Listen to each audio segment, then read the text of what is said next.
Hello friends, welcome to my channel PCS with Chauhan. Guys, मेरा नाम है कीरत चौहान और दोस्तों यहाँ हम कर रहे हैं दृश्य इसकी क्विक बुक जो कि भारत एवं विश्व का भूगोल है। तो विश्व का भूगोल फिलहाल हमारा यहाँ पे चल रहा है, चैप्टर नंबर 20 यानी कि पृथ्वी की उत्पत्ति एवं विकास। तो दोस्तों अगर आप लोग को मेरी वीडियोस पसंद आए तो लाइक करिएगा चैनल को, वीडियो को लाइक करिएगा, चैनल को सब्सक्राइब करिएगा एंड शेयर करिएगा अपने दोस्तों में। और अगर आपकी कोई भी क्वेरी है, चाहे पीडीएफ रिलेटेड, चाहे कुछ भी न्यूज़पेपर से रिलेटेड कोई हेल्प चाहिए, तो आप यहाँ पे मेरा व्हाट्सएप नंबर, मेरे टेलीग्राम पेज है, आप इसे ज्वाइन कर सकते हैं। कोई भी प्रॉब्लम है आप मुझे बेझिझक मैसेज कर सकते हैं, रिप्लाई आपको मिल जाएगा। हाँ, कभी-कभी थोड़ा लेट हो जाता है, नहीं तो रिप्लाई तो मिल ही जाएगा। चलिए गाइस, जितना हम लास्ट कर चुके थे उससे आगे की यहाँ पे अब हम बात बात करेंगे, ठीक है? चलिए देखें क्या कर चुके थे हम लोग। तो गाइस, यहाँ ये तो हम स्थल मंडल, जल मंडल, वायुमंडल का विकास ये हम देख रहे थे, ठीक है? और इन तीनों का जहाँ पे एक साथ अगर हम इन तीनों की बात करते हैं तो हम इसको क्या बोलते हैं? जैवमंडल बोलते हैं। जैसा कि आप लोग यहाँ पे देख पा रहे होंगे, स्थल मंडल के विकास की बात तो यहाँ पे लिखा है पृथ्वी। तो गाइस, अभी जो हमें करना है वो है पर्वत से स्टार्ट करना है। जो हम कर चुके हैं इससे पहले, पर्वत से पहले वाला कर चुके हैं, अभी हम पर्वत से स्टार्ट करेंगे। तो यहाँ पे लिखा है पर्वत यानी कि माउंटेन्स। चलिए इसकी बात करते हैं। मतलब इससे पहले वाला टॉपिक ही था स्थल मंडल का विकास, इसमें अब हम पर्वत की बात करेंगे। तो इसमें देखिए लिखा है कि ऐसे भूखंड जो निकट स्थलाकृतियों से काफी ऊंचे हो, मतलब नॉर्मल चल रहा है उससे थोड़ा सा ऊंचा कुछ हो जाता है, कम से कम इसका एटलीस्ट 500 तो है, 500 मीटर तो हो, ठीक है? और जिसका आधार क्या हो, देखिए आधार यहाँ पे कैसा होता है, चौड़ा हो, और जो शीर्ष होता है वो थोड़ा सा नुकीला होता है, और साथ ही जो लंबी श्रृंखलाओं व पहाड़ी समूहों के रूप में हो, मतलब कुछ इस तरह से, ठीक है? अब इसने कहा इन्हें क्या बोलते हैं? हम पर्वत बोलते हैं, राइट? जैसे कि आपका हिमालय हो गया, एंडीज हो गया, रॉकीज हो गया। तो एंडीज आपको कहाँ मिलेगा? नॉर्थ साउथ अमेरिका कॉन्टिनेंट में मिल जाएगा एंडीज। रॉकी आपको नॉर्थ अमेरिका कॉन्टिनेंट, मतलब महाद्वीप में मिल जाएगा। और यहाँ पे इसने कहा कि धरातल के सभी जो ऊंटे भाग हैं पर्वत नहीं कहलाते। मतलब आपने ये देख लिया कि धरातल ऐसा है, अगर थोड़ा सा भी ऊंटा भाग है तो आप इसे पर्वत कह दीजिए, नहीं। किसी भी स्थल स्वरूप को पहचानने के लिए ऊंचाई और ढाल दोनों दोनों को देखना पड़ता है। जैसे कि अगर हम बात करें, तिब्बत के ऊपर उठी हुई भूमि जो है पर्वत नहीं कहलाती है, वो कुछ इस तरह से होती है, ठीक है? तो इसकी ऊंचाई जो है ना समुद्र तल से कितनी है? फिर भी कितनी है? 5000 मीटर है। फिर भी आप कह रहे हैं पर्वत के लिए 500 मीटर काफी है, ठीक है? लेकिन यहाँ पे 5000 है, फिर भी आप उसे पर्वत नहीं कह रहे। स्थलीय उच्चवच लक्षणों से पर्वतीय एक ऐसा स्थल है जिसके उच्चतम और निम्नतम भाग के बीच में सर्वाधिक अंतर होता है, ठीक है? निम्नतम उच्चतम भाग के बीच में सर्वाधिक अंतर होता है, ठीक है? चलिए, अब यहाँ देखिए लिखा है कि निर्माण प्रक्रिया के आधार पर पर्वत जो है 4 प्रकार के हो गए। चलिए देखते हैं कौन-कौन से। देखिए, एक हो गया यहाँ पे लिखा है निर्माण प्रक्रिया के आधार पर पर्वतों का वर्गीकरण। पहला इसमें लिखा है वलित पर्वत, ठीक है? देख लेते हैं एक बार। दूसरा है ब्लॉक पर्वत, ठीक है? तीसरा हो गया ज्वालामुखी पर्वत। चौथा यहाँ लिखा है अवशिष्ट पर्वत। चलिए देखें क्या है ये कहानी। तो सबसे पहले वलित पर्वत देखिए क्या होता है। तो इसमें लिखा है अभिसरण अभिसरण प्लेट, ठीक है? अभिसरण प्लेट सीमांत पर प्लेटों की टक्कर, सॉरी गाइस, यहाँ पे एक मिनट फिर से। इसने कहा अभिसरण प्लेट सीमांत पर प्लेटों की टक्कर के फलस्वरूप अधिक संपीड़न बल से वलय की प्रक्रिया द्वारा निर्मित स्थलाकृति को वलय पर्वत, मोरदार पर्वत कहा जाता है। हिमालय, रॉकीज, एंडीज यही है। मतलब इसने कहा दो जो है ना प्लेट है, मतलब अगर आप देखें तो हमारे जो है, जैसे इंडियन प्लेट है, आपका इंडियन प्लेट के ऊपर आता है आपका जैसे यूरेशिया प्लेट आता है, ठीक है? वैसे ही दो प्लेट्स हैं। मान लीजिए एक प्लेट ये है, ठीक है? एक प्लेट है ये और एक प्लेट है ये। अब क्या होता है कि दोनों प्लेट मान लीजिए एक दूसरे की तरफ चल रही हैं, ठीक है? तो जब ये एक दूसरे की तरफ जाती हैं, फिर यहाँ पे क्या होगा? अगर टक्कर होगी, टक्कर की वजह से, बहुत ज़्यादा संपीड़न की वजह से यहाँ पे क्या होगा? जब ये दोनों टकरा जाएँगे गाइस, तो यहाँ पे क्या होगा ना कि ये जगह थोड़ी ऐसे-ऐसे हो जाएगी, राइट? यानी कि पर्वत के रूप में बन जाता है। हम वलित पर्वत बोलते हैं, ये टक्कर के बाद जो हो रहा है। तो इसे वलित या मोड़दार पर्वत जैसे कि आप देख पा रहे होंगे, ठीक है? अब विश्व की सबसे ऊँची चोटियाँ इन्हीं नवीन मोड़दार पर्वतों में पाई जाती है। यानी कि अगर आप देखें तो जो जितने भी ऊँची-ऊँची चोटी हैं, वो आपको सब कहाँ मिलेंगी? वलित पर्वतों में ही मिलेंगी। अच्छा, ब्लॉक पर्वत क्या होता है? देखिए 2 भ्रंश घाटी हैं, मतलब मान लेते हैं ऐसे, ऐसे, ऐसे। ये भ्रंश घाटी है, बीच में से जा रही है, ठीक? भ्रंश घाटियों के मध्य अवस्थित शीर्ष स्थल खंड को हम क्या कहते हैं? ब्लॉक पर्वत कहते हैं। यानी ये वाला इसने क्या कह दिया कि अगर कोई ऐसे करके पर्वत बना है और बीच में भ्रंश घाटी है, ठीक है? तो जो ऊँचा वाला भाग है, शीर्ष स्थल खंड है, उसको आप क्या कहते हैं? ब्लॉक पर्वत कहते हैं। यहाँ यथावत स्थल खंड के दोनों किनारे पर तनाव मूलक बल के कारण क्या है? अवतलन की प्रक्रिया से भ्रंश घाटी का निर्माण हो जाता है। मतलब इसने कहा कि अगर आप ब्लॉक पर्वत उसे कहेंगे जिसके दोनों तरफ आपको क्या मिलेंगी? भ्रंश घाटियाँ मिलेंगी, राइट? भ्रंश घाटी क्या होती है? जैसे आपने पढ़ा होगा नर्मदा, ठीक है? नर्मदा एमपी में से आ रही है, अमरकंटक से आती है, ठीक है? ऐसे करके आ रही है और हमें पता है कि वो भ्रंश घाटी में से बहते हुए कहाँ चली जाती है? अरब सागर में गिर जाती है। भ्रंश घाटी मतलब यहाँ पे कोई पर्वत होगा, यहाँ पे कोई पर्वत होगा, बीच में घाटी बन रही है, उसे भ्रंश घाटी कह दिया। ठीक है, यानी इसने कहा कि जो ऊपर वाले ये भ्रंश घाटी जहाँ मिल जाए दोनों तरफ, तो ऊपर वाला जो पोर्शन होता है यानी वो पर्वत जो, उसे हम क्या बोलते हैं? ब्लॉक पर्वत कहते हैं, ठीक है। पाकिस्तान की सॉल्ट रेंज, भारत की सतपुड़ा पर्वत। देखिए, अब जब आप बात करते हैं ना गाइस, नर्मदा, ठीक है, तो नर्मदा की बात करेंगे तो नर्मदा 2 पर्वतों के बीच में से बह रही है, ये भ्रंश घाटी में बह रही है, तो उसमें एक सतपुड़ा भी होता है, राइट? ये हो गए, ये सब ब्लॉक पर्वत के ही उदाहरण हैं। अब इसने लिखा है कैलिफोर्निया, सिएरा नेवादा। कैलिफोर्निया कहाँ पे मिलेगा? जब आप यूएसए में मतलब नहीं, यूएसए नहीं, जब आप नॉर्थ अमेरिका कॉन्टिनेंट यानी कि महाद्वीप की बात करेंगे ना, वहां पे आप एक देखेंगे, वहां पे एक पर्वत श्रेणी मिलेगी आपको, सिएरा नेवादा, राइट? तो वो कौन सी जगह पे है? यूएसए में, कैलिफोर्निया में, राइट? तो आपको वहां पे जो ये पर्वत मिलेगा, ये सबसे बड़ा ब्लॉक पर्वत है विश्व का, ठीक है? आप देखिएगा नॉर्थ अमेरिका कॉन्टिनेंट में, यूएसए में देखिएगा। अब इसने लिखा है कि ज्वालामुखी पर्वत क्या होती है, तो सिंपल है, आप लोग समझ जाएंगे। ठीक है, ज्वालामुखी जब आप देखते होंगे तो कुछ आप इस तरह का देखते होंगे, राइट? तो ये देखिए, एक्चुअली क्या है, नीचे से आता है लावा, मैग्मा, फिर ऊपर जब लावा बनता है तो इस तरह से पर्वत बना, मतलब इस तरह से बनाता हुआ ऊपर ऊंचा होता चला जाता है, ठीक है? तो ये आप देख रहे होंगे, ये एक पर्वत की तरह ही आपको दिखने लगता है। ज्वालामुखी उद्गार से निकले पदार्थों के जमाव से निर्मित जो शंकु या पर्वतनुमा स्थलाकृति बन जाती है, उसको हम ज्वालामुखी पर्वत कह देते हैं। अमेरिका का जैसे माउंट रेनियर, आप ये सब पढ़ेंगे, और हम वर्ल्ड ज्योग्राफी ही पढ़ रहे हैं, जब मैप करेंगे ना, मैपिंग, तो मैप में जब आप देखेंगे तो आपको ये सारी चीजें मिल जाएंगी, ठीक है? अमेरिका में है माउंट रेनियर, जापान का है माउंट फ्यूजियामा, फिर तंजानिया में माउंट किलिमंजारो, ये सब पढ़ेंगे आप, है ना? तो बहुत टेंशन मत लीजिएगा गाइस, जब मैप वाला पोर्शन आएगा तो आपको रेनियर भी दिखेगा, माउंट रेनियर दिखेगा, फ्यूजियामा भी दिखेगा, तंजानिया का माउंट किलिमंजारो भी दिखेगा, सब दिखेगा, ठीक है? तो और ईज़ी हो जाता है याद करना जब आप मैप में उसे देख चुके होते हैं। अभी मैं फ़िलहाल मैप नहीं दिखा रही हूँ क्योंकि उससे बहुत ज़्यादा टाइम कंज़्यूम होगा, मतलब वीडियो काफ़ी बड़ी हो जाएगी। चलिए, अब इन्हें लिखा है अवशिष्ट पर्वत। अवशिष्ट ऐसा समझ लीजिए कि आपके पास पर्वत है, बहुत साल गुज़रते जा रहे हैं, वो टूटता-फूटता जा रहा है और वो छोटा होता जा रहा है, गायब होता जा रहा है, ऐसा, ठीक है? तो ये अवशिष्ट हो गया, मतलब ऐसे पर्वत जिनका अपरदन की प्रक्रिया द्वारा क्या अधिकांश भाग क्या हो गया आपका? अपरदित हो चुका है। वर्तमान समय में अगर हम बात करें तो जो अवशेष बचे हैं उसको आप क्या बोल देते हो? अवशिष्ट पर्वत बोल देते हो, बचा-खुचा भाग, ठीक है? अगर हम इंडिया में बात करें तो आपको अरावली मिल जाएगा, ये अवशिष्ट पर्वत का ही बहुत बेहतरीन उदाहरण है। जब आप कभी देखिएगा जयपुर आप जा रहे हो या दिल्ली से जयपुर या जयपुर से दिल्ली जाएगा, आपको अरावली रेंज दिखेगी, ज़रा-सी दिखती है लेकिन दिखेगी। सतपुड़ा हो गया आपका, विंध्य हो गया, अमेरिका का क्या है आपका अपलेशियन पर्वत हो गया, ये सब के सब क्या है आपके अवशिष्ट पर्वत के ही उदाहरण। आगे बढ़ते हैं। अब देखिए, पर्वत हम पढ़ चुके हैं, अब हम बात करेंगे पठार की। पठार भी आपको कुछ ऊंचाई दिखेगा अगर आप साउथ इंडिया में जाते हो, ठीक है? तो वहां पे भी आपको बहुत सारे पर्वत दिखेंगे, इनफैक्ट उसमें ज्यादातर पठारी है। और जगह ये पृथ्वी की वह द्वितीय क्रम के उच्चावच है, यानी कि सबसे ऊंचे तो आपके पर्वत हो गए।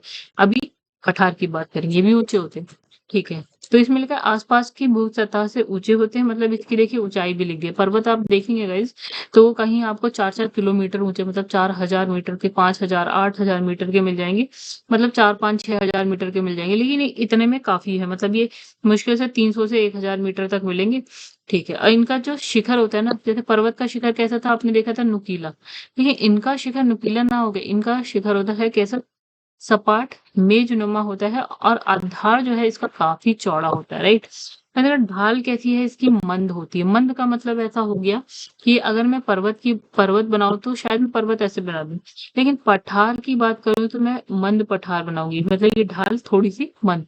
यहाँ देखिए बिल्कुल सीधी, मैंने कह दिया ढाल है बहुत सीधी, ठीक है? बटा तो ये क्या बन गया आपका? ये पठार जैसा कुछ है। अब इसमें जैसे कि आपका दक्कन का पठार आपको मिल जाएगा, तिब्बत का पठार आपको मिल जाएगा, कोलंबिया का पठार भी आपको मिल जाएगा, ठीक है? ये सब उदाहरण है। अब इसमें लिखा है भौगोलिक स्थिति और संरचना के आधार पर पठारों का वर्गीकरण देख लेते हैं, चलिए। तो यहाँ पे लिखा है जैसे हम भौगोलिक स्थिति संरचना के आधार पर पठारों को हमने 3 भागों में वर्गीकृत कर दिया है पठार 3 भाग में। इसमें लिखा है अंतरा पर्वतीय पठार, फिर है गिरिपदीय पठार, फिर थर्ड नंबर महाद्वीपीय पठार। चलिए देखिए क्या है। देखिए अंतरा पर्वतीय पठार क्या है?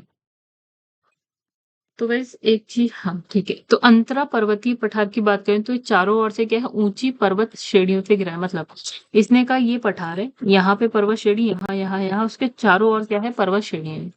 ठीक है, तो हम इसे क्या बोलते हैं, अंतरा पर्वतीय पठार बोलते हैं। जैसे कि आपका तिब्बत का पठार, जब आप तिब्बत देखते हैं ना उसके चारों तरफ, जैसे एक साइड आपको पूरा हिमालय की रेंज मिल जाती है, वैसे ही तिब्बत जो है चारों तरफ से जो है पर्वत श्रेणियों से घिरा हुआ है। बोलिविया का पठार ये आपको मिलेगा साउथ अमेरिका कॉन्टिनेंट में, बोलिविया उसका पठार की बात कर रहा है। बोलिविया एक कंट्री है, ठीक है, साउथ अमेरिका में। मैं महाद्वीप बता दूंगी गाइस, आप अपनी एटलस खोल के देख सकते हैं, ठीक है।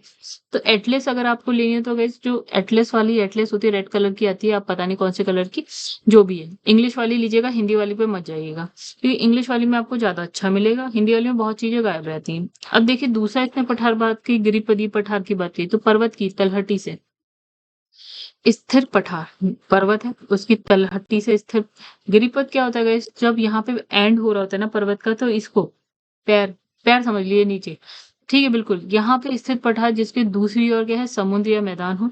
मतलब यहाँ पे जैसे ये पर्वत है, अब यहाँ पठार है, इसके इधर या तो मैदान हो या समुद्र हो, वो क्या हो जाएगा, गिरिपदीय पठार। जैसे कि आपका पेटागोनिया का पठार, राइट, जैसे ये कहाँ मिलेगा, साउथ अमेरिका कॉन्टिनेंट में मिल जाएगा पेटागोनिया का पठार, देखिएगा।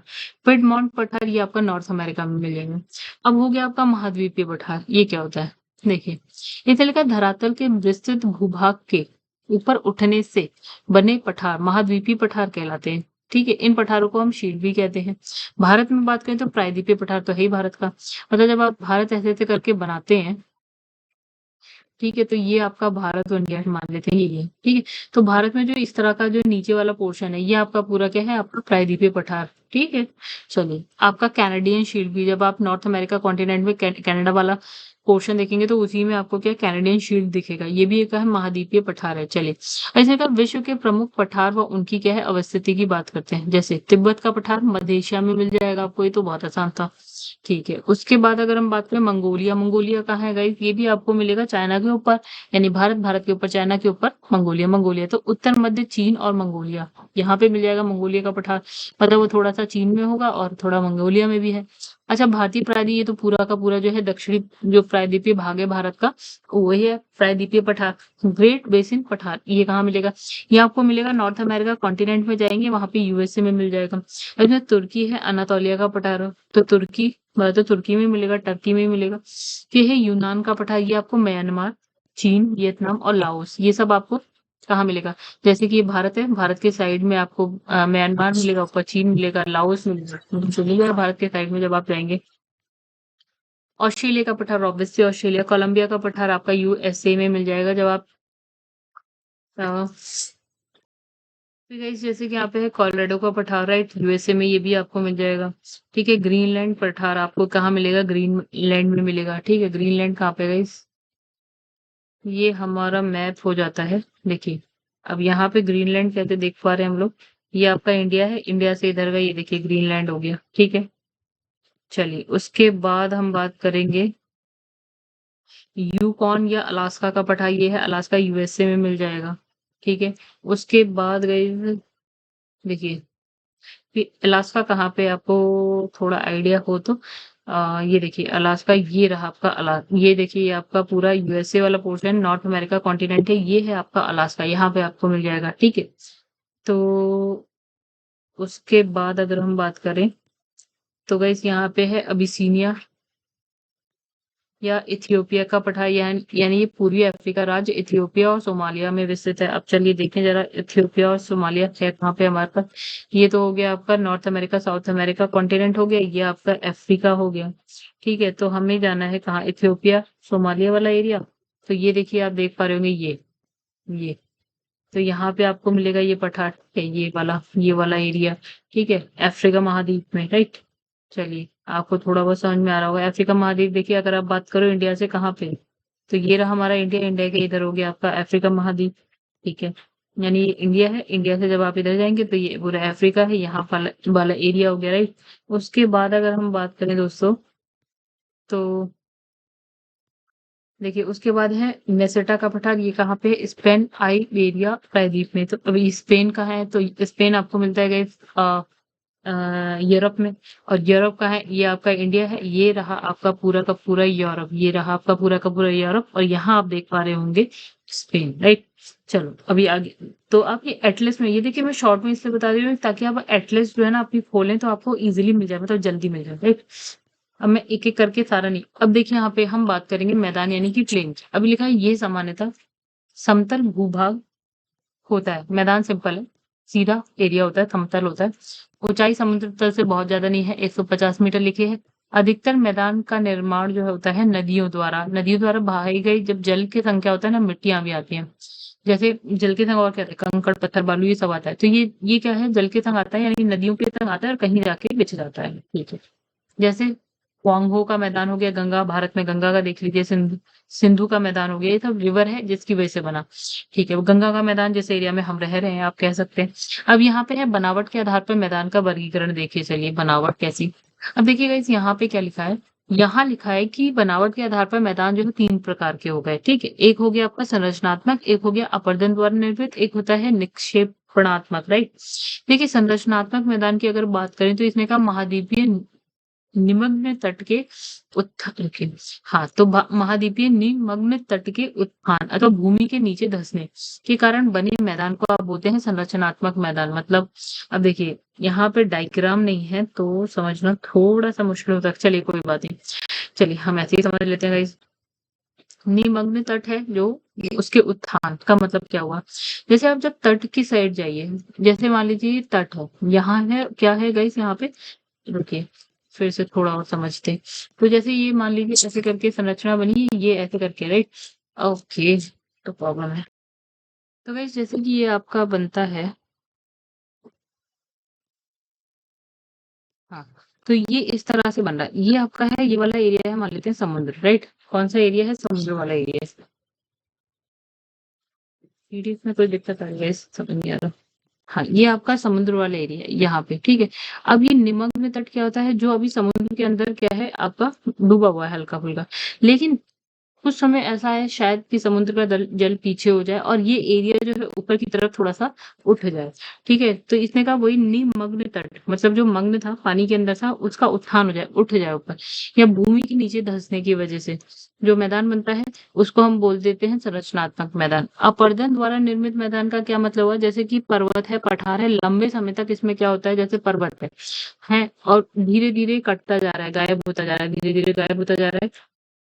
अब ये बचा वो कुछ इतना सा बचा, ठीक है। मतलब गायब क्या होता है गाइस, जैसे हवा चल रही है, बारिश हो रही है तो मिट्टी टूटती है, बह जाती है, उड़ जाती है धीरे धीरे, इसमें काफी साल लगते हैं।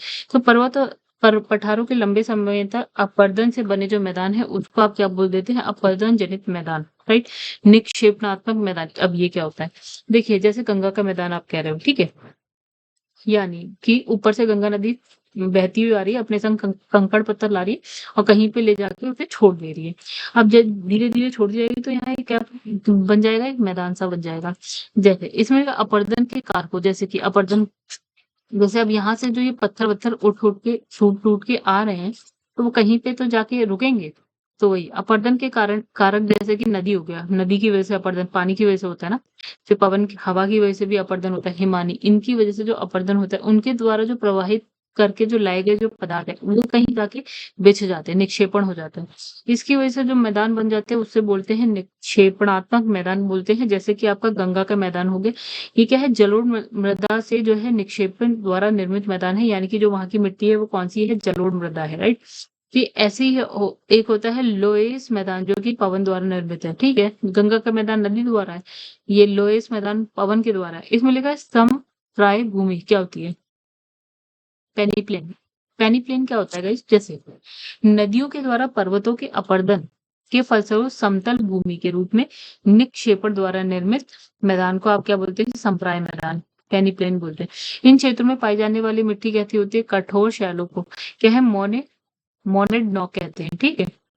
चलिए इसमें कुछ नहीं था ऐसा। अब मरुस्थल की यानी कि डेजर्ट की बात कर लेते हैं। तो इसने कहा मरुस्थल स्थल खंड के क्या होता है शुष्क और अर्ध शुष्क भाग है, मतलब शुष्क हो सकते हैं, अर्ध शुष्क भी हो सकते हैं। इस तरह मरुस्थल मुख्यतः क्या है उपोष्ण उच्च वायुदाब वाले क्षेत्रों में पाए जाते हैं। कैसे उपोष्ण उच्च वायुदाब हाई प्रेशर वाले क्षेत्र में आपको मरुस्थल मिलेंगे।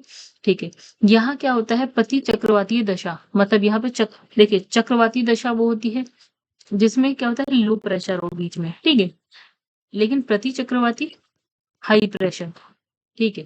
तो इसमें लिखा है तापीय, तो हाई प्रेशर वाली देखिए हाई प्रेशर था भी, तापीय प्रतिलोम, तापीय प्रतिलोमन की स्थिति बनती है यहाँ पे मरुस्थल में, ठीक है, गर्मी बहुत, ठीक है। अब इसने कहा मरुस्थलीय क्षेत्र में क्या है वर्षा की मात्रा वाष्पीकरण की दर से क्या होता है बहुत ही अत्यंत कम होती है, यानी ठीक है जैसे जब वाष्पीकरण होता है वही एक कारण बन जाता है क्या वर्षा का, जब वाष्पीकरण ही कम हो जाएगा, मतलब वाष्पीकरण की जो दर है, दर जो भी है वाष्पीकरण की जो भी दर है उससे काफी कम यहाँ पे क्या होती है वर्षा होती है, नहीं तो जैसा वाष्पीकरण उस हिसाब से वर्षा होती है।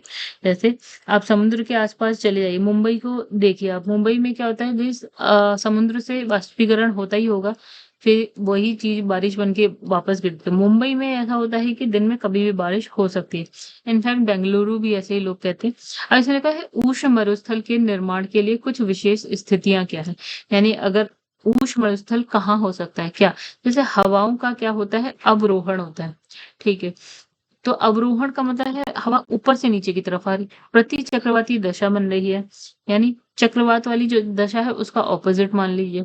ठंडी जलधाराओं का यहाँ पे प्रभाव हो रहा है, प्रवाह हो रहा है। अब इसमें आर्द्रता युक्त क्या चल रही है, व्यापारिक पवनों का भी अभाव है, मतलब अगर आर्द्रता होती तो ये वाली पवनें होती तो ठीक था, या है नहीं।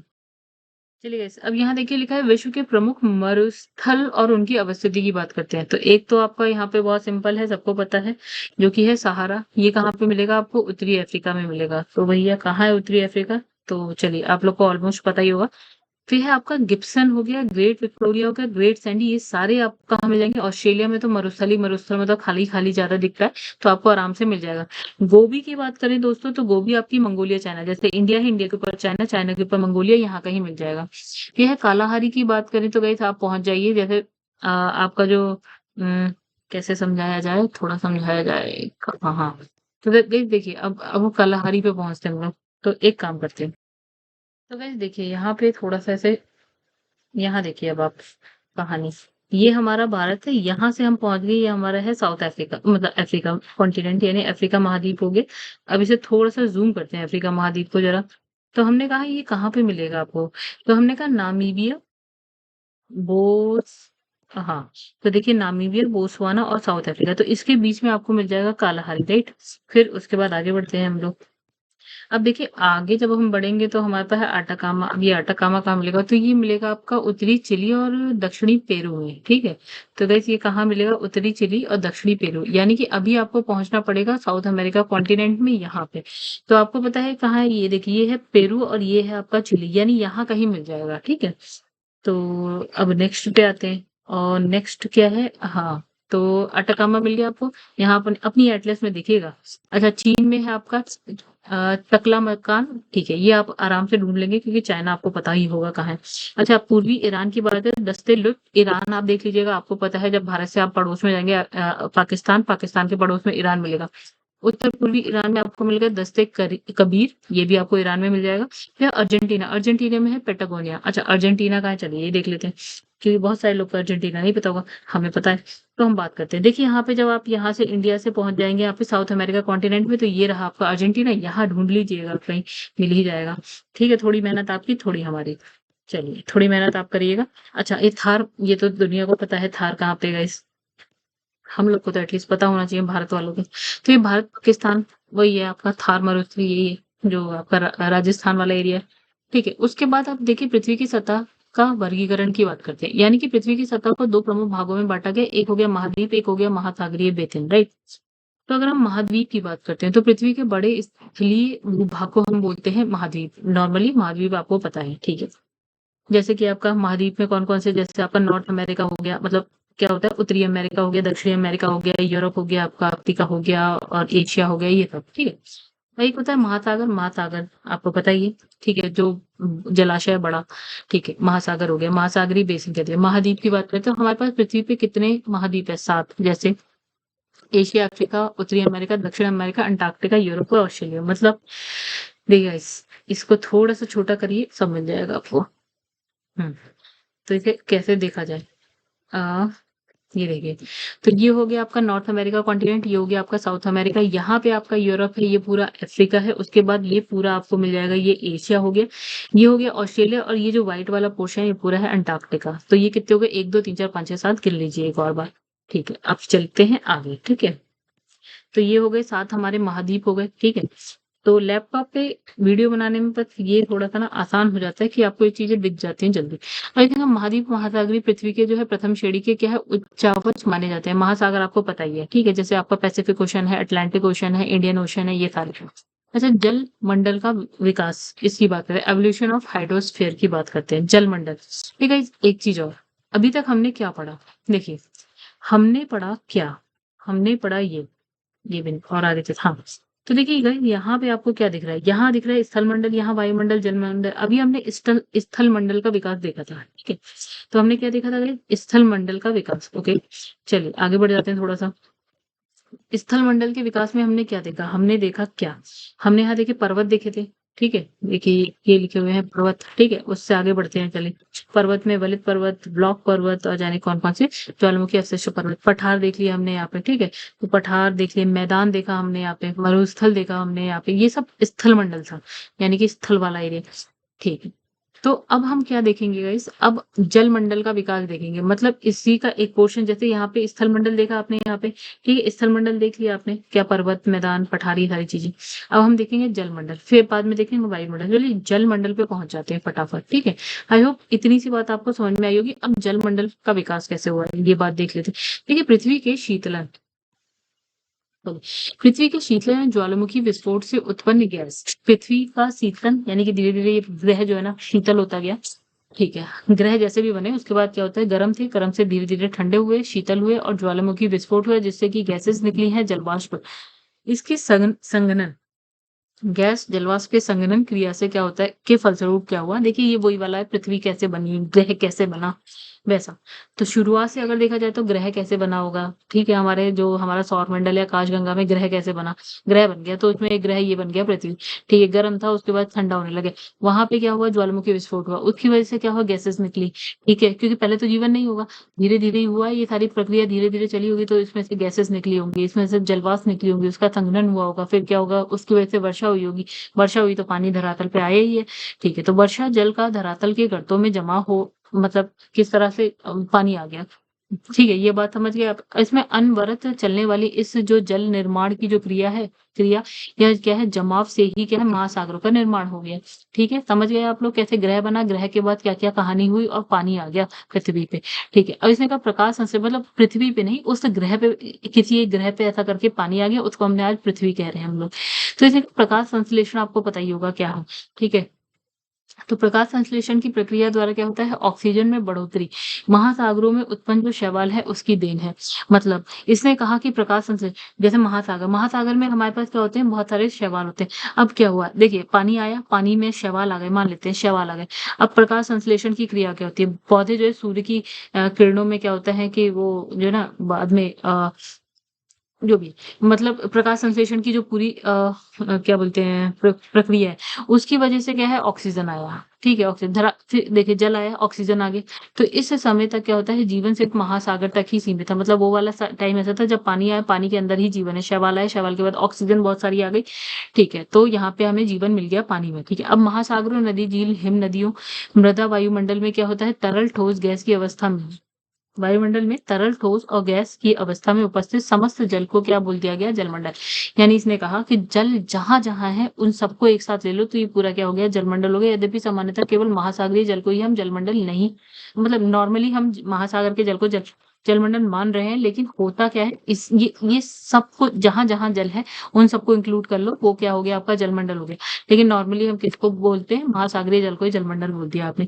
चलिए, धरातल का लगभग जो है इसने कहा 2/3 से भी अधिक भाग क्या है, जल से ढका हुआ है। अगर आप वो देखेंगे, यहाँ देखेंगे गाइस, ये नीला-नीला जो पोर्शन है वो सारा जल है। मतलब इसने कहा 2/3 पार्ट जो है सिर्फ़ और सिर्फ़ क्या है, जल है हमारे पास, ठीक है। इसने कहा कि हमारी जो मतलब धरती है, धरती पे कितना जल है? तो इसमें लगा 70.8% यानी कि अप्रॉक्स अगर बात करें तो 71% जल ही जल है। और जो इसने कहा जो ये 29 बचा हुआ 29% है वो क्या है, स्थल। मतलब अगर आप यहाँ पे नीला वाला पोर्शन देखेंगे, एक्चुअली एक्चुअली ये सही नहीं है। सही आप यहाँ से मान लीजिए, ये कहाँ गया? ये, ठीक है, यहाँ से चलिए, ये नॉर्थ अमेरिका, ये है आपका साउथ अमेरिका, फिर यहाँ पे है यूरोप, ये है एशिया, अफ्रीका हो गया, ऑस्ट्रेलिया हो गया, ठीक है, ये, ठीक। इसके बाद जो ये वाला पोर्शन है, इसके बाद जो ये स्टार्ट हो रहा है ना गाइस, ये जो ये अलास्का स्टार्ट हो रहा है, ये यही अलास्का है, ठीक है, ये सेम चीज। यानी कि ये इतने पोर्शन की आप बात करी, तो यहाँ पे इसने कहा 71% तो जल है, जो नीला नीला है, और जो बचा हुआ 29% है, ये सारा का सारा जो स्थल वाला एरिया है वो है, ठीक है। चलो, इतनी सी बात आप समझिए, आगे बढ़ जाते हैं।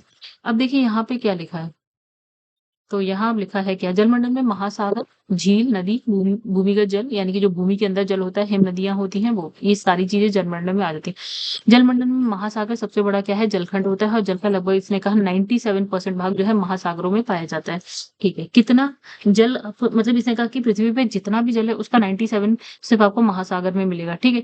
जो लवणीय होने के कारण क्या होता है, पीने योग्य तो है नहीं, यानी कि 3% का जो अधिकांश भाग आपको कहाँ मिले, मतलब इसने कहा 97% जो महासागर में आप उसे पी नहीं सकते, ठीक है। बचा आप कितने परसेंट, पूरी पृथ्वी में 3%, मतलब जितना भी जल है उसका कितना बचा, सिर्फ और सिर्फ 3% बचा, ठीक है। अभी 3% को देख लेते हैं, क्या हम 3% को पी सकते हैं ना। अब देखिए 3% में भी कहा, ये हिम चादरों में मिल जाएगा, पहाड़ों पे मिल जाएगा, जहाँ पे सिर्फ और सिर्फ क्या है, बर्फ ही बर्फ है, ठीक, वो हो जाएगा। हिम नदियों में मिल जाएगा, वो बहने वाली नदी है जिसमें बर्फ ही बर्फ बह रही है। तो एक हो गया भूमिगत जल, ये तो हम अधिकतर हम कौन सा पी पाएंगे, ये वाला पी पाएंगे, पीने योग्य ही हो। अब देखिए महासागर यानी कि ओशन की बात करते हैं। देखिए विशाल जलाशय जो महाद्वीपों को के द्वारा क्या है, एक दूसरे से अलग है, और क्या है, जो जल मंडल के मुख्य भाग होते हैं महासागर कहलाते हैं, मतलब महाद्वीपों द्वारा अलग है, ऐसे कैसे समझते हैं। तो देखिए गाइस, यहाँ पे जैसे ना, यहाँ पे आपके पास क्या है, यहाँ अटलांटिक ओशन है, ठीक है, यहाँ पैसिफिक ओशन है। तो इसने कहा इस महाद्वीप द्वारा पैसिफिक ओशन जो है ना, अटलांटिक ओशन से अलग हो गया, ये बोला इसने, ठीक है। अब यहाँ पे जैसे इंडियन ओशन है, तो इसने कहा इस महाद्वीप ने क्या करा, अटलांटिक ओशन को इंडियन ओशन से अलग कर दिया, ऐसा कुछ, ठीक है। इतनी छोटी बात थी, चलो समझ गए हम लोग। अब देखिए यहाँ लिखा है, विश्व में जो है 5 प्रकार के महासागर है। एक हमारे पे है प्रशांत महासागर, अटलांटिक महासागर, हिंद महासागर, दक्षिण महासागर, अंटार्कटिका, ठीक है, ये हो गया अंटार्कटिक महासागर, सॉरी अंटार्कटिक महासागर, ठीक है। तो ये हो गए हमारे पास महासागर। तो इसमें आप देखेंगे, इसमें फिलहाल कहीं लिखा नहीं है, लेकिन यहाँ पे देख लीजिए अटलांटिक, तो ये हो गया पैसिफिक यानी कि प्रशांत महासागर है, अटलांटिक महासागर है, अटलांटिक ही बोलते हैं इसे हिंदी में भी, और यहाँ पे हो गया इंडियन ओशन यानी कि हिंद महासागर हो गया, और कौन सा बोला था, यहाँ पे अंटार्कटिका हो गया, एक हो गया आपका दक्षिण महासागर, ठीक है, बस दक्षिण महासागर हो गया। तो इसके अलावा आपके पास कोई महासागर नहीं, साउथ ईस्ट, ओके ओके। चलिए आगे बढ़ते हैं। हाँ, अब देखिए यहाँ पे हम बात करेंगे जैव मंडल, ओके, वायुमंडल गायब हो गया, कोई बात नहीं है, आगे कहीं होगा, होगा नहीं तो जाएगा कहाँ। देखिए यहाँ पे हमने स्थलमंडल देख लिया, हमने जलमंडल देख लिया। इसने कहा स्थलमंडल, जलमंडल और वायुमंडल जहाँ पे होते हैं उसको हम पूरा का पूरा क्या बोलते हैं, जैव मंडल बोलते हैं। अब हम पहुंच रहे हैं जैव मंडल पे, चलिए आइए देखिए क्या लिखा है जैव मंडल में। तो कहाँ है जैव मंडल, ये देखिए यहाँ पे इसने भी इस डायग्राम में यही दिखाया है कि मतलब ये वाला जो एरिया है ना, वो आपका जैव मंडल, मतलब यहाँ पे आपको क्या दिख रहा है, यहाँ पे दिख रहा है आपको स्थलमंडल दिख रहा है, आपको यहाँ पे वायुमंडल दिख रहा है, यहाँ पे आपको जलमंडल मंडल दिख रहा है, सब कुछ दिख रहा है आपको, तो जैव मंडल। अच्छा, यहाँ पे लिखा है कि एक ऐसा सीमित क्षेत्र, ठीक है, जहाँ भूमि, जल, वायु सब एक साथ हो, हाँ, सब एक दूसरे के संपर्क में आकर क्या है, जीवों के लिए अनुकूल दशाएं प्रदान करते हैं, मतलब जीव है ना, यहाँ पे जो जीव रहेंगे उनको सब कुछ मिल जाएगा, जैव मंडल कहलाता है। जैसे हम मनुष्य सहित सभी प्राणी जीवित रहने के लिए जो है जीव मंडल में क्या है, एक दूसरे से जुड़े होते हैं, जितने भी प्राणी हैं सब एक दूसरे से जुड़े होते हैं। जैव मंडल के प्राणियों को मुख्यतः 2 भागों में बांट दिया गया, एक जंतु जगत हो गया, पादप जगत है, यानी एक जानवर हो गया जिसमें जानवर जो जो है वो भी आते हैं, हम भी आते हैं, ठीक है। पादप में जो पेड़ पौधे मान लीजिए वो सब आ जाते हैं। अब इसने कहा ये जो है वायुमंडल में ऊर्ध्वाधर रूप से जो है लगभग 15 किलोमीटर तक जो है विस्तृत है। अगर आप देखें तो ऊपर की तरफ ऊर्ध्वाधर रूप से 15 किलोमीटर तक है, ठीक है? अब क्षैतिज रूप से जैवमंडल जो है लगभग समस्त पृथ्वी को जो है घेरे हुए है, ठीक है? ऊर्ध्वाधर मतलब अगर आप ऊपर ऊंचाई पे जाएं तो आप 15 किलोमीटर तक देख सकते हैं। और वैसे अगर देखें आप क्षैतिज रूप से देखें, है ना, तो हॉरिजॉन्टल अगर आप देखें तो पूरी पृथ्वी पे आपको दिखी जाएगी, ठीक है? चलिए, तो गाइस अगर आपको अच्छा लगे तो प्लीज जरूर से लाइक कर दीजिएगा, चैनल सब्सक्राइब कर दीजिएगा। बाकी आपका मन। जैवमंडल के घटक की बात करते हैं, इसमें अजैविक घटक होते हैं, इसमें जैविक घटक भी होते हैं, इसमें ऊर्जा घटक भी होते हैं, समझते हैं? अजैविक घटक क्या होते हैं गाइस, ठीक है? यानी कि अबायोटिक, यानी कि इन घटकों में वे सभी अजैविक तत्व होते हैं जो जो जीवित जीवों के लिए आवश्यक होते हैं। जीवित जीवों के लिए जो आवश्यक है वो अजैविक घटक है। जैसे हमें, अगर जैसे मैं अपनी बात करूँ, जीवित जीव हूँ मैं, ठीक है? तो मुझे स्थल मंडल भी चाहिए, मुझे जमीन चाहिए, मुझे हवा भी चाहिए, वायुमंडल भी चाहिए, मुझे जल मंडल भी चाहिए, मुझे इन सब चीजों की, ये जो अजैविक घटक है ये तीनों मुझे चाहिए, ठीक है? इसको सामान्यतः इसको वायु जल मृदा ये सब कहते हैं। तो एक जीवित जीव के लिए ये सारी चीजें आवश्यक। अब जीवित जीव जैविक घटक की अगर बात करें तो इसने कहा पौधे सांस लेते हैं, जीव जंतु सांस लेते हैं, सूक्ष्म जीव वे भी जिंदा ही होते हैं। वे पर्यावरण के तीनों प्रमुख क्या है, जैविक घटक है। अब ऊर्जा घटक क्या है भैया, अब हमें ना ऊर्जा की भी जरूरत है अगर हमें पूरा अपना जीवन चक्र चलाना है तो, ठीक है? जैसे सूर्य की ऊर्जा अगर नहीं होगा तो सब मरमरा जाएंगे। तो ये जैवमंडल का तीसरा घटक है, ये घटक है इस ग्रह पर प्रत्येक प्रकार के जैविक जीवन के उत्पादन और क्या है, पुनरुत्पादन के लिए आवश्यक होता है। जैवमंडल में सूर्य ऊर्जा का क्या है, प्रमुख स्रोत होता है, बिना सूर्य के तो मर जाएंगे, ठीक है? यानी ये भी जरूरी है। अब ऐसे अगर जीवन की उत्पत्ति की बात करते हैं, अब भैया जीवन कहाँ से आया, ये हो गई खतरनाक बात, ठीक है? चलो, ये है थोड़ी इंपॉर्टेंट भी है लेकिन थोड़ी खतरनाक भी है। अब मैं एक बार ये देख लूं कि वीडियो कितनी लंबी हो गई, 36 मिनट की हो गई। चलिए कोई बात नहीं, ये सब तो चलेगा ही। कल्प, ओके ओके। अब गैस ये जो कल्प की बात है ना, ये ज्यादा मजा तब आएगा जब हम ये एक साथ पढ़ें। यहाँ वायुमंडल का विकास है, ठीक है, वो भी पढ़ेंगे। और ये जो है कल्प की बात अब जो हम करेंगे ना गाइस, ये एक साथ करेंगे, इसे टुकड़ों में नहीं करेंगे। जीवन की उत्पत्ति, जीव की उत्पत्ति और विकास क्रम जो है पृथ्वी की उत्पत्ति उत्पत्ति का जो है आपका क्या है, अंतिम चरण है, ठीक है? माना जाता है कि जीवन का विकास जो है लगभग 380 करोड़ वर्ष पहले शुरू हुआ है। तो इस संबंध में क्या है, विशिष्ट सृजन, स्वतः जनन, जीवात जनन, ठीक है, स्थायी, ये तक, ठीक है? जो भी अब इसमें लिखा है भूगर्भिक समय, यहाँ लिखा है भूगर्भिक समय, माप क्रम और उसकी विशेषताएं। चलिए, ये सारी चीजें हम अपने नेक्स्ट वीडियो में करेंगे, इस वीडियो में हम नहीं करेंगे क्योंकि ये सब एक साथ करेंगे और चैप्टर को हम खत्म कर देंगे, ठीक है? तो गाइस यहाँ इस वीडियो को इतना ही रहने देते हैं, नेक्स्ट वीडियो में करेंगे। और क्या बोलते हैं, अगर आप लोगों को वीडियो पसंद आए तो वीडियो को लाइक कर दीजिएगा, चैनल को सब्सक्राइब नहीं किया है तो कर लीजिएगा।